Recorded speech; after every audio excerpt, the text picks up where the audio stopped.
Hi, everyone, and welcome back to the Living Unlimited podcast. As always, I am your host, Lauren. Today's episode is a topic that's been floating around in my brain off and on for probably a few months now. I kind of had the idea a while back, and it's actually, I'm going to tell some stories of some aha moments I had while getting a massage. And every time I go back, I make a commitment to myself to have a massage a month. It's part of my physical, mental well-being, especially during the summer when things are a little more topsy-turvy. I make it a priority to, as much as I can, have a regular massage once a month. It's my treat. Also, I do have some benefits, so it kind of helps with that. So I, the privilege is not lost on me. Yeah, and it's kind of a couple years ago, before we could just go for a massage and submit it to benefits, we had to get a doctor's note. And I remember going to my doctor, and at the end of my appointment, I don't remember I was there, but it doesn't matter. I was like, "Oh, can you just write me a quick note for a massage? I needed a new one or whatever." And she wrote me one, and then I kind of chuckled after and I said, like, to me, this is like my kind of anti-anxiety. And I haven't always been able to get massages, of course, but over the last few years I've been able to kind of build it in, which is like kind of a dream for me. So it's yeah, it's not lost on me. The gratitude for it is not lost on me. Anyway, I look at it as something that I do for myself as part of my self or soul care, and for so many reasons, which I'll kind of get into. Now, as far as the aha moments, it's just interesting when you start to kind of wake up and become more curious and aware of your daily life. You start to see these parallels and synchronicities and imagery and analogies that connect the present moment, whatever's going on, with maybe like a deeper meaning to your life or everyday life. And I'll just get into it. So I was having a massage one day, and one of my realizations, I have a few, I need to do a little hand over heart. I did a Norwex event tonight with my friend Joelle. We're teammates, and we were showing the new product. So I guess I got a little bit worked up, and I took a few deep breaths before I started recording, but I guess I'm still excited from it. So if you need a couple deep breaths, feel free to follow along.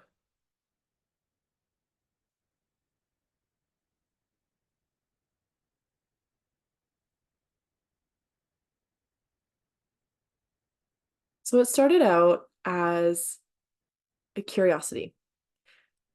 When I go for massage, it's always the same thing because from my prior awareness, like body awareness, I know where I hold stress in my body. And it's like neck, back, shoulders. So every time I go in, he asks me the same question, have the same answer, neck, back, shoulders. Over the last few months, he has incorporated doing my arms and my hands. Helps with all the computer work and stuff, right? Especially if I'm like knitting in a knitting season and or sewing season, I'm just kind of using my hands in different ways. And it feels really nice having your hand massage. It's just, there's something about it. Anyway, I started to come into a greater awareness, a deeper awareness of my own body through massage. If you're not super connected to your body yet, or not at all, I recommend doing a body scan meditation. It's very relaxing, so do it in bed. Don't do it when you're driving or have to do something that could put you in danger. One of the if you scroll down in my episodes, either on the YouTube channel or in the podcast, I do have a body scan meditation available for free. It's one of the first episodes, like I would say within like the first 20, I would think. Anyway, that's a good place to start if you're just kind of disconnected from your body, and there's lots of reasons for that, and there's nothing wrong with that, no shame or anything. But if you feel the pull to start connecting back with your body, obviously we do the hand over heart and the breath work that kind of brings you back into your body that way, orienting, looking around, getting familiar with your surroundings helps also to create safety in your body. So then you can just feel more sensations, because one of our defense mechanisms, if we've been stressed out or if we've been through trauma, is to like disconnect from our body. That can be one way that our body kind of we kind of cope with things, is to kind of disconnect or dissociate. So if you're starting that journey, those are a couple little tips you can try. If you're a little bit further on that journey, you might appreciate these little realizations that I had, and they keep coming up every time I go for a massage. And I'm laying on the table and I'm going, I need to record about this. And I did make a note of it on my phone, but I chose this evening to talk about it. So I noticed, like, if you've had a massage before and you find ways to relax and quiet your mind. You can do some nice, deep, slow breaths. I do that during massage to help sink into your body a little bit more and be more present with the treatment that's going on. It's easy to notice where they're working on your body and sensations that you feel if you're getting like a deeper massage. I know for me, I tend to get like, because my neck, back, and shoulders just, they hold a lot of stress. My yoga practice is pretty much non-existent right now.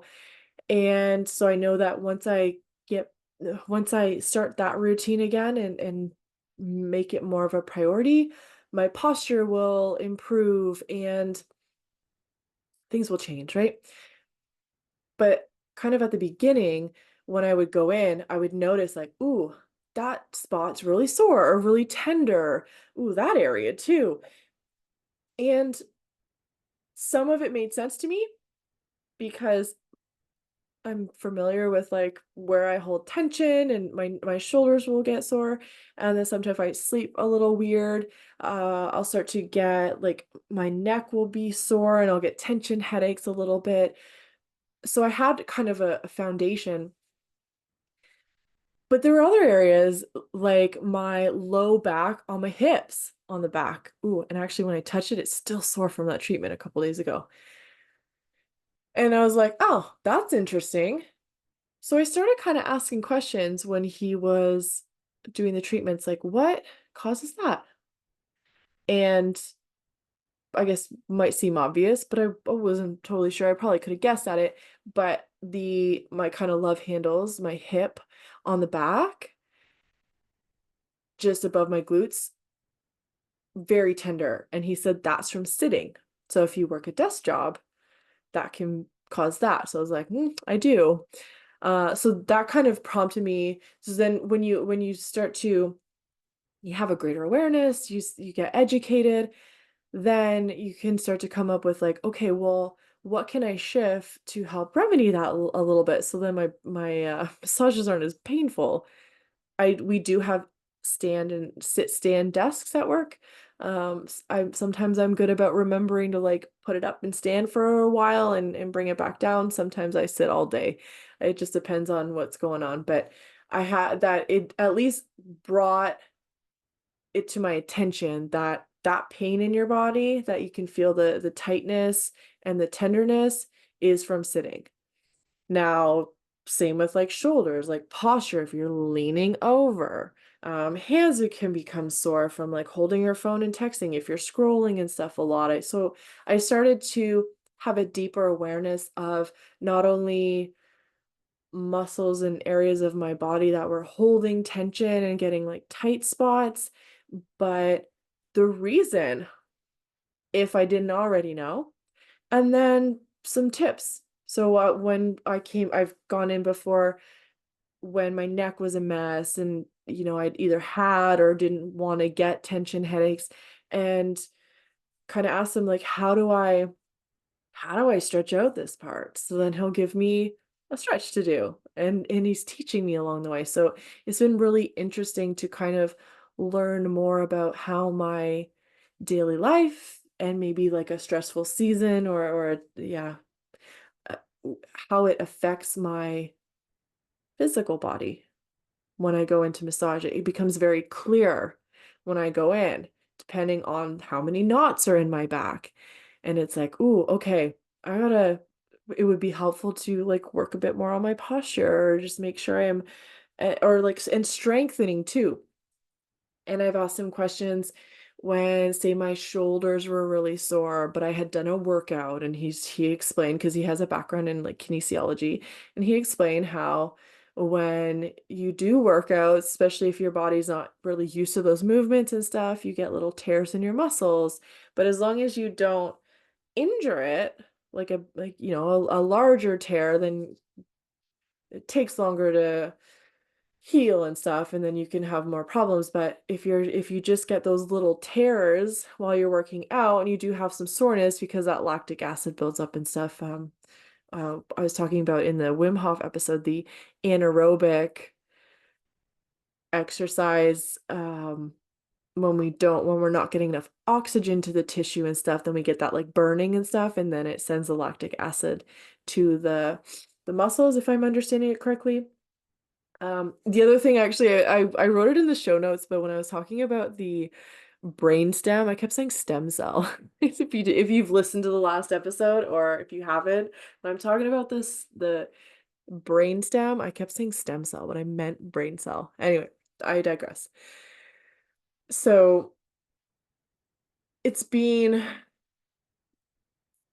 it's been an interesting journey to bring curiosity to something.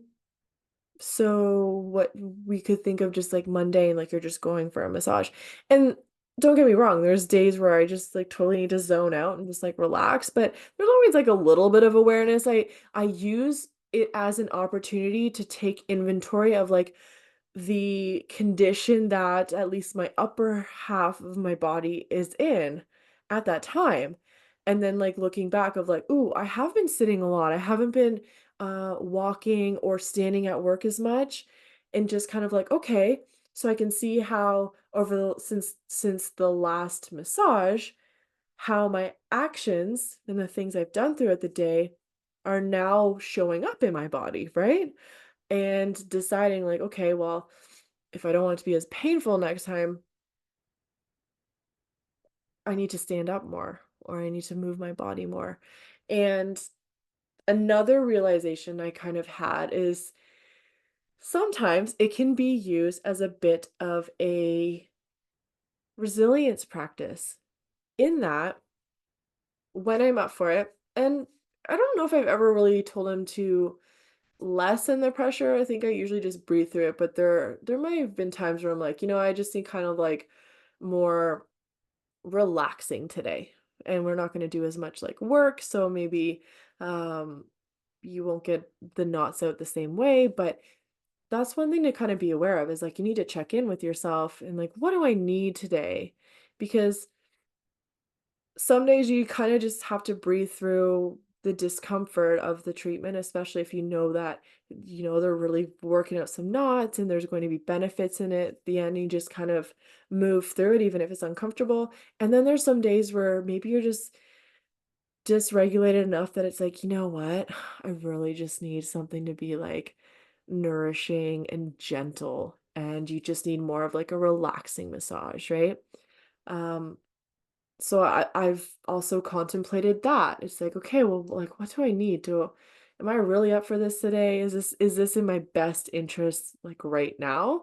Or can I just surrender and just say, you know what, I really just want something really nourishing and more relaxing. Like you can kind of work stuff out, but um, because there are times, especially with my back is often like up my shoulder blades and stuff. It is just a mess. So there's there's been, massage treatments that I've had where it felt like my when he was going up my, like, the inside of my shoulder blades beside my spine.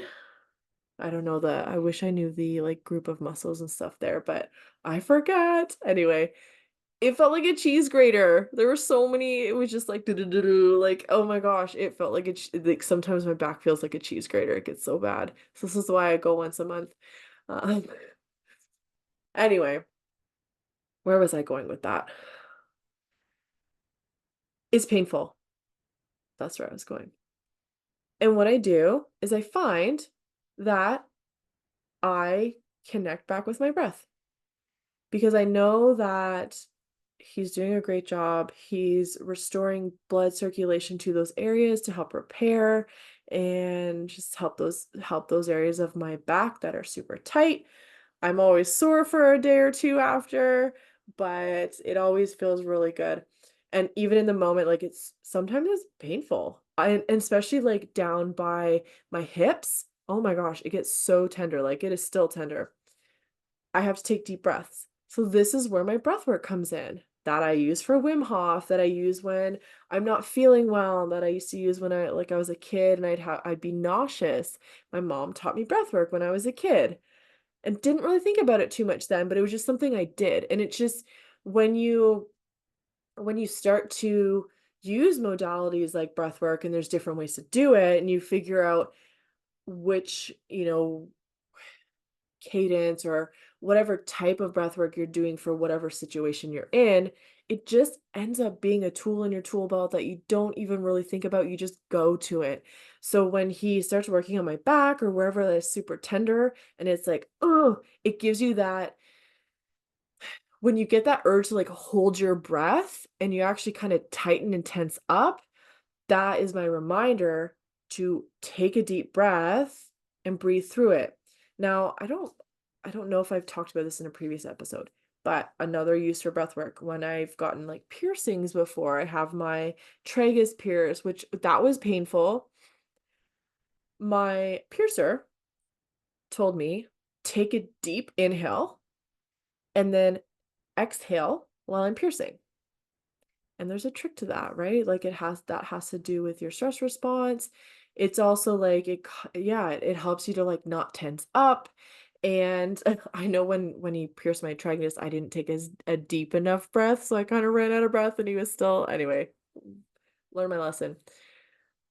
So learning those little things along the way and also with the Wim Hof and going into those uncomfortable like going into the water in the winter and it's super uncomfortable and having to regulate my breath so that I don't go into like full shock mode, that has translated into just something as simple as a massage treatment when it's painful. Now I breathe into that area when he's going so for example, if he's doing like my hips, he'll kind of like go down and around. So I take a deep breath when he's um kind of in between. And then as he's going down and about to go into that area, or maybe it's on my back, I do an exhale and I exhale while he's in that area that's uncomfortable or sometimes a little bit painful. Sometimes it's a lot painful if I'm honest. Um, but it's using these tools and using our own physiology to help us move through this like uncomfortable situation,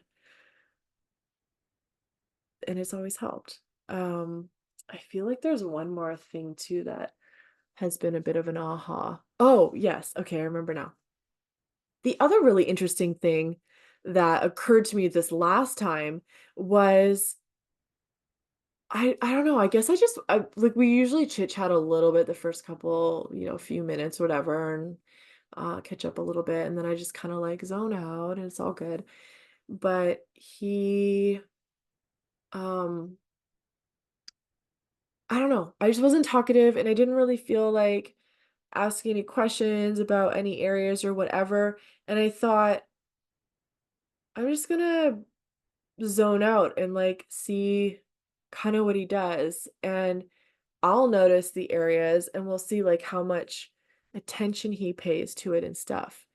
And mind you, like when he's working on my back, my head's down, so it's not like he's not, like, seeing any facial expressions or anything. He might see me tense up a little bit if it's painful, but I do try to breathe through it, and it's interesting how he's honed his own craft in massage and his knowledge of our muscle groups and really understanding how movement or lack of movement creates tensions in different parts of the body.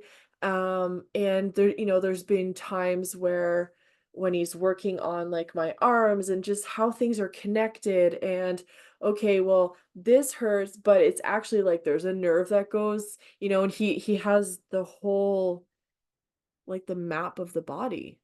He understands it. So you can be sore in one area, but he knows that the root cause is in an entirely different place, maybe higher up or whatever. Like there, sometimes it leads down. It's not necessarily the source. So it was really interesting how simply by touch and kind of manipulating the area a little bit, massaging, he can kind of like read me. He knew, and he's brought stuff up before, if like, when I haven't asked questions, when I was kind of, new to going to him and he didn't really know what I did, he asked, like, "Do you work a desk job?" And he knew that from the tenderness in the hips and just different areas in my shoulders, right? So it was really interesting how somebody who, like, isn't you can learn so much about you just through, like, massage and touch and just understand like, oh, if I had to guess. And I remember I had one massage when I got back from the Coast Guard college and the woman asked me, she's like, "Are you a swimmer?"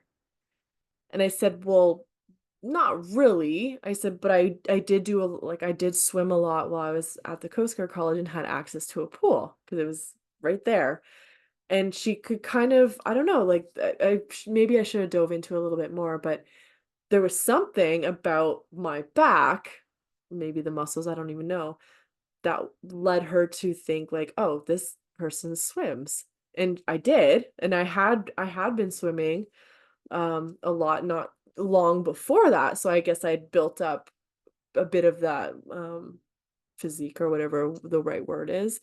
So it's just I don't know. I thought that was really interesting. That was just kind of a realization of like, huh, it's cool how um people with these modalities can kind of like map out our body and tell us so much about ourselves and help to bring that awareness so that we and solutions and tools, because I've asked them before, so what do I do about this? Or what do I do about that? Why is this sore? I get an answer and it's like, okay, well, how can I help to alleviate that? And then he gives me tips and tricks, or he'll give me like a stretch to do or whatever. So it's really cool. Anyway, that's kind of my realization and something that I wanted to share that I thought was neat. How we're all kind of connected and yeah, we do these things that can help each other. And it's been when we're open to it and mindful and observe, we observe and we're curious, we can learn so much about ourselves and others through that. So that's, I guess, the kind of the punchline. I'm going to end this episode, do some reading in bed for another day shift, and yeah, I hope everyone's doing well out there. Coming up, I don't have the dates off the top of my head. I'm just kind of like, it's 10 to 10 p.m. right now, and I have worked a lot of shifts lately, so my brain's tired. Anyway, September's coming up. I guess this episode will come out on September 2nd. Um, if you are interested, pop into the Living on Lemonade Facebook group. We'll have 2 soul care hours. So that's just like kind of like our community mentorship call where anyone who's around wants to pop in. We just chat about life. We share tips. Sometimes we just hold space. We just listen. Sometimes if you want to bounce off ideas, we'll bounce off ideas with you. It's a very inclusive, safe space. I love it. I love doing soul care hours. And then our monthly class is on September 19th. The topic's going to be on water. So I'm excited to share my thoughts on water, do a little bit of research, kind of make it a little bit more well-rounded. Um, yeah, so that's, I guess, it. I also have a newsletter if you're interested, and that just goes out once a month right now. I'll eventually get my email list kind of more regular, but I'm just kind of building I've been really focusing on my nervous system and building capacity so that I can do more of these things without feeling overwhelmed or burnt out. And I think when we start to feel this, we really just have to go inward and start from the basics and build that capacity from the inside out. And that allows us to do more of what we love. Okay, enough for this episode. Take care, everyone, and we will talk soon. See you inside the next episode. Bye, everyone.